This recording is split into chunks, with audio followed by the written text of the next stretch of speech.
Hey guys, welcome back to another video with Piney Projects. My name is Dan. This is my daughter Joey. Today we're going to do a little walk around tour and a little history of the old Mack. It seems like everybody loves the truck, so we're going to go over the specs and stats and a little history of it and let you know what we have. And I'm going to let Joey be the videographer of this new video. So let us know down in the comments below if you think she did a good job on this video. Alright, so first things first. It's a 1961 B61T, which means that originally from the factory it was a single axle truck tractor. In 1983 when my dad purchased it, he put the dump body on it, but 1961 B61 Mack. It has the original Mack 673 naturally aspired engine, diesel engine. It is not the original 673, but nothing has been changed. It's still, we didn't put a 237 or anything in it. It's still a factory 673. It has a Mack straight 5-speed. Yes, it came from the factory that way. It has a 2-speed. It has a 2-speed Eaton rear. Yes, it came from Mack that way. Everybody says that it's been changed. I have the Mack build sheets from the plant. It was ordered with a 673, a 5-speed manual transmission, and a 2-speed Eaton rear. Alright, so it has, I know the truck is a little filthy. Should have cleaned it up for the video, but we didn't. It's got 1124/5 tubeless rubber on the front and back. Originally it would have been 1122s, but my dad did change it, so they are tubeless style front and back. The dump body is actually a 1966 Cressy, C-R-E-S-C-I. It was made out of Vineland, New Jersey. It's a roller style. We'll show you when we actually get the body up in the air. It's quite unique. You don't see a lot of them around anymore. It's still in good shape. We just painted it this past summer. The tag would have been here, but it's long gone. But it's still in excellent shape. Fuel tanks definitely need to be painted.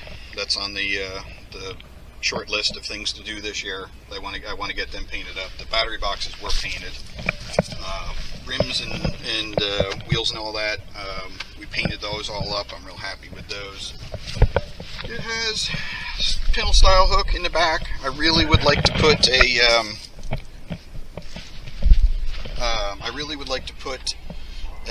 like a 4-inch trailer receiver hitch on here so we can pull some other trailers around, but right now it's just a pintle. You saw this in our last video. That's what actually the stone is still there from. But anyway, around this side, my dad installed a nice toolbox in here, which is convenient for all of our junk. Exhaust needs to be painted. It's kind of looking a little rough. The treads on this step came off. I have them. We're going to get these welded back on. It definitely needs some body work for sure. I was hoping to get to it this year, but I kind of don't think it's going to happen this year. We got too many other projects going on, but we'll get to it eventually. It does need some body work. So let's pop open the hood bonnet here, and we'll take a look at the engine.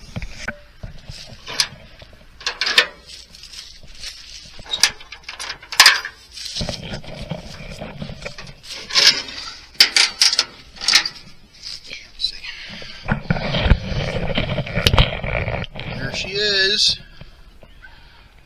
That sock has been hanging on there since I was a little kid. My dad put it on there for checking the oil. There's a dipsticks over on this side. Let's get the other side opened up.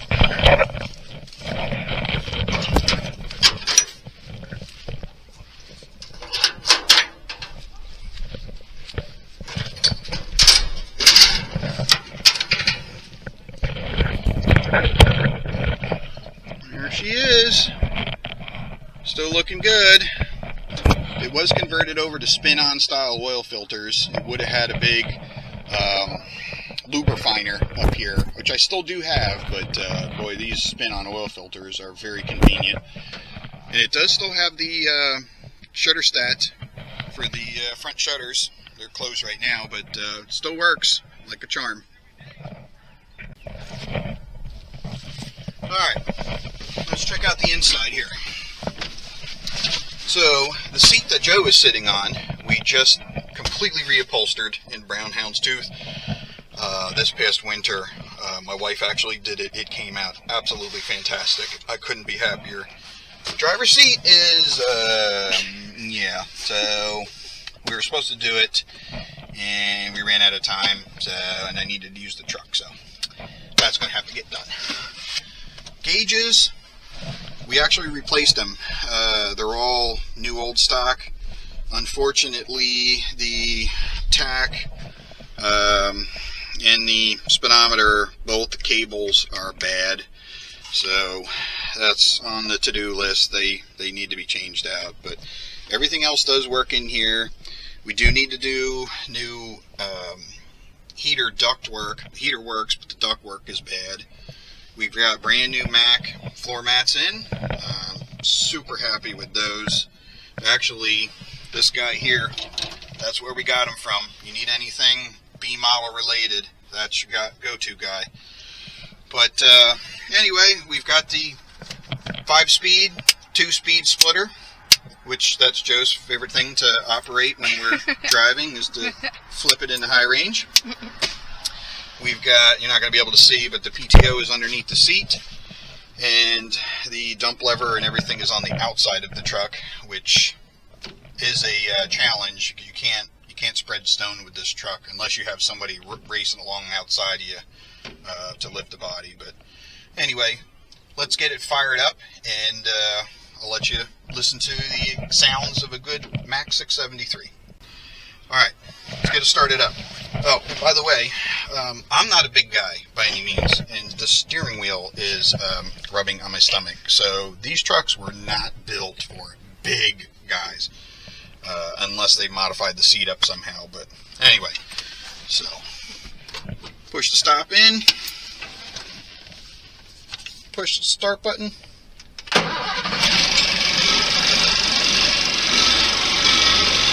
You got super good oil pressure.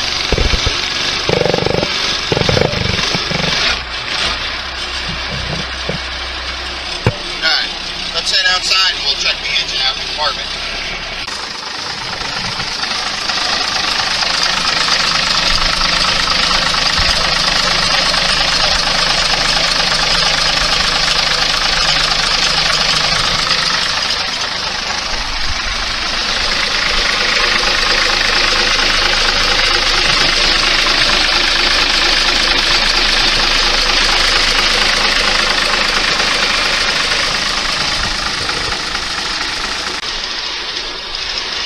So in order to lift up the body, PTO levers right here. You need to push down on the clutch, engage the PTO. Alright, so we engage the PTO. This is your tailgate lever. Outside lever lifts the body.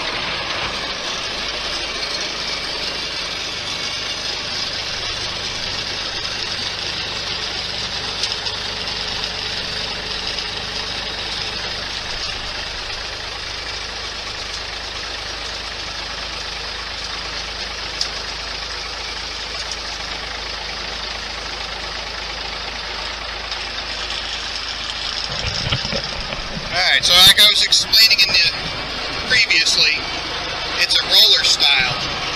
So as the piston comes out, it pushes these rollers up, which in turn lifts the body up. This way you don't have a cylinder like straight up in the air.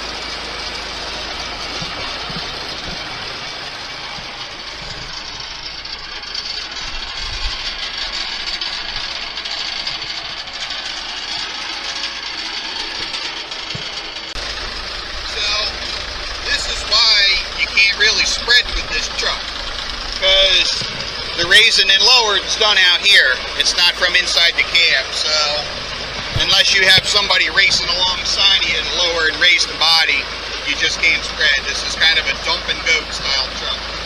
It's simple, just slow the layer down and the body goes down.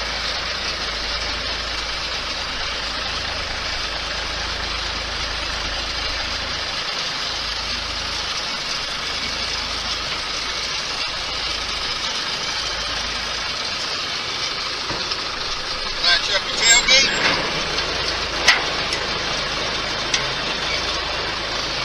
And away you go. Someday she'll be driving it. Someday. Alright, so some things that we need to get done to this truck.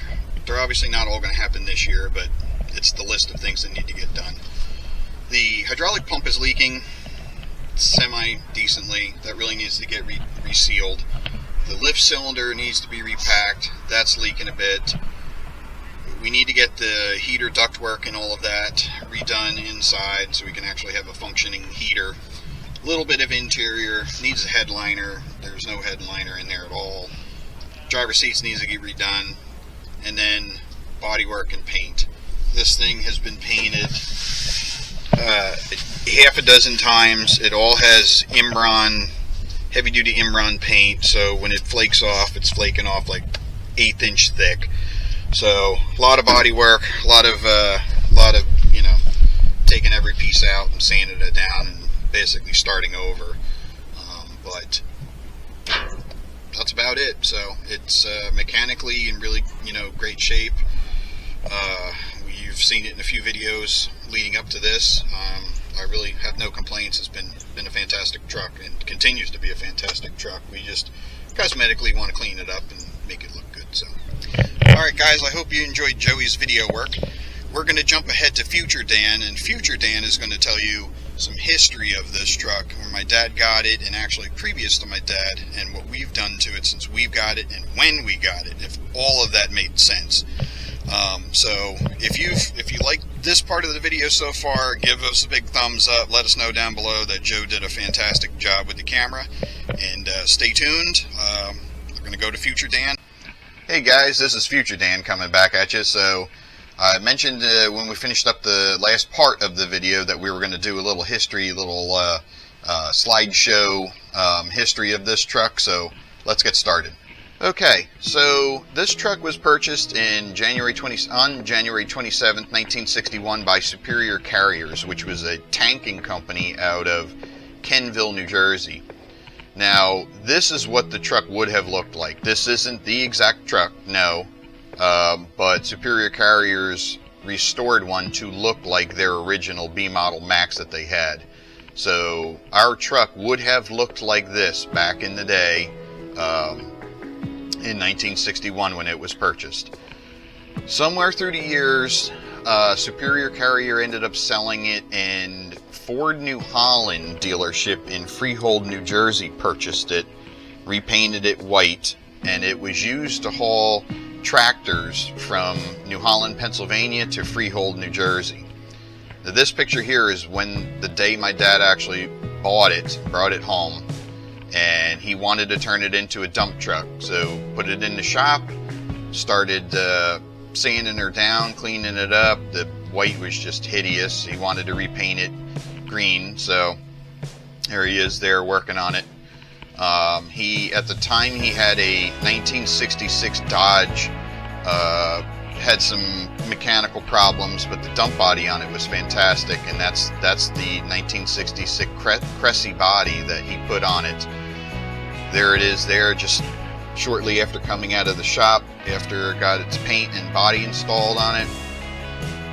He went into business in 1983. He purchased this truck in late 83. This picture here I actually took of him when I was just a little kid. You can see on the air cleaner there where it says Baby Skittle. That's where the truck got its nickname, and one of these days I'm going to paint it back on there. But from 83 to 86, things were going good.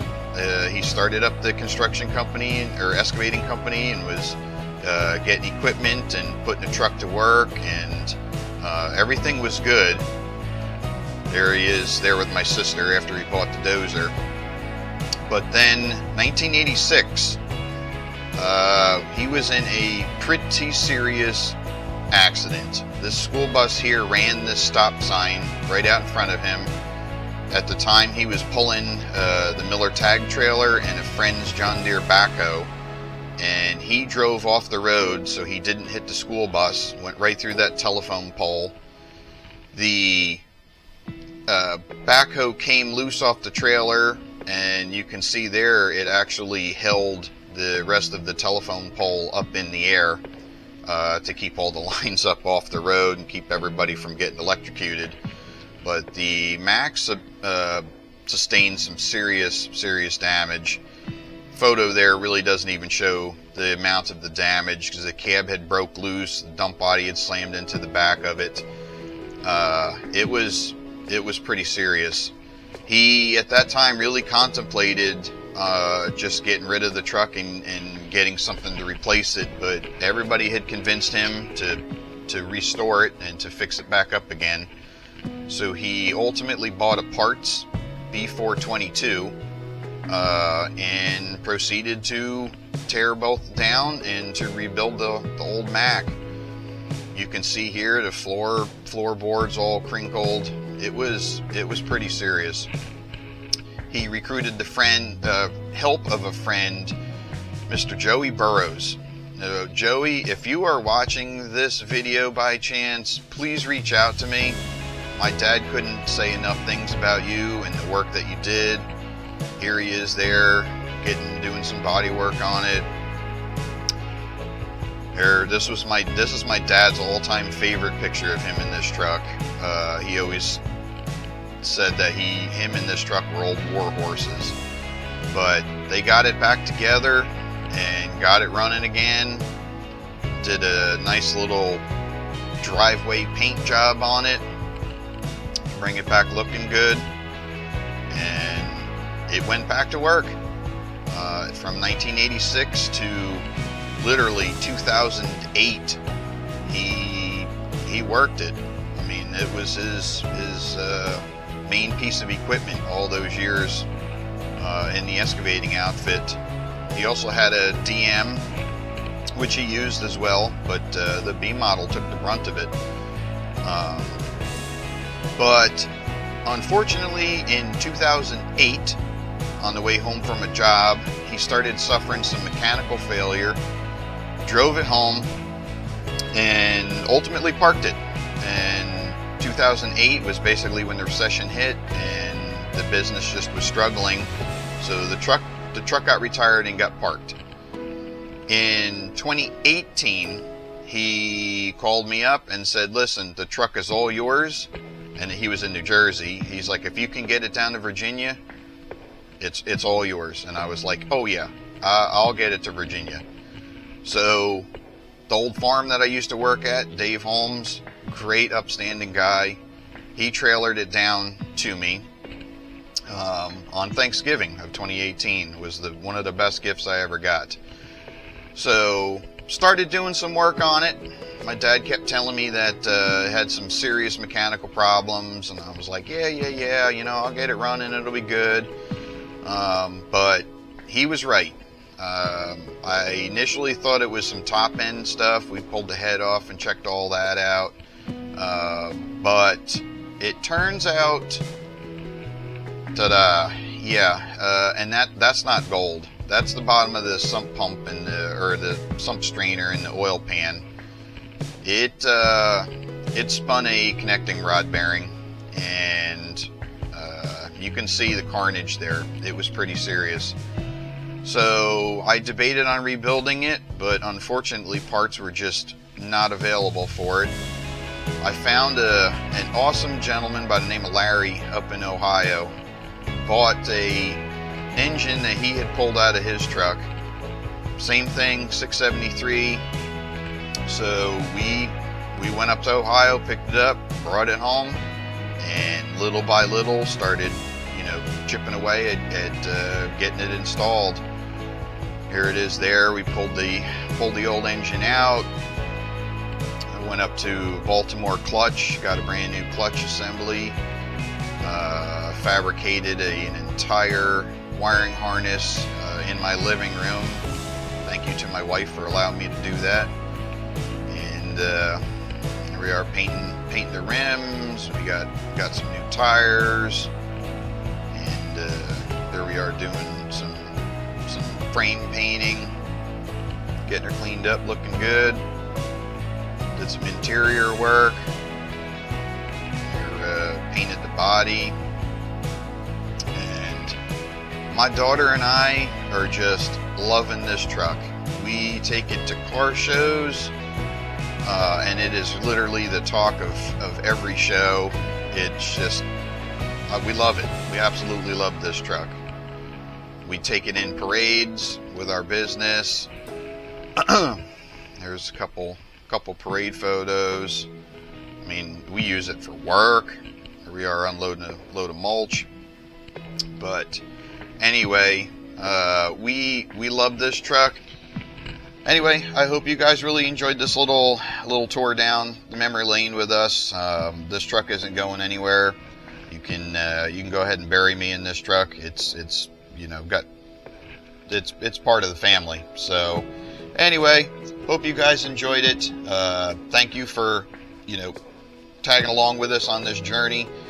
Don't forget to comment, like, and subscribe, and we will catch you on the next one. All right, Joe wants to blow the horn.